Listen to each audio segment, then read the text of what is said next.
Guys, ganito pala yung pagkakapon ng papaya. Yan. Bumunga. Para bumunga. Ito po ay papayang lalaki. Bilis ang epekto, may bulaklak agad. Oh, may bulaklak na agad. Kakapunin po yan. Ganito pala yung pagkakapon. Yan, binubutas po yung ilalim. Sinusuotan ng kawayan of any kind of kahoy. Oh, ha? Ganun pala yun. Pagkakapon ng papaya. Pag lalaki po yung papaya nyo, ganyan po ang gagawin nyo.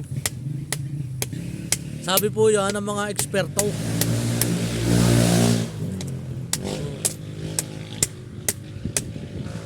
Diba? Yan po ang pagkakapon. Oh. Hindi kasi nabunga at puro bulaklak. Yan. Tutusukan nyo po ng ganyan. Yan po yan ha mga kalodi. Sana may natutunan kayo kahit hindi namin alam ang ganito.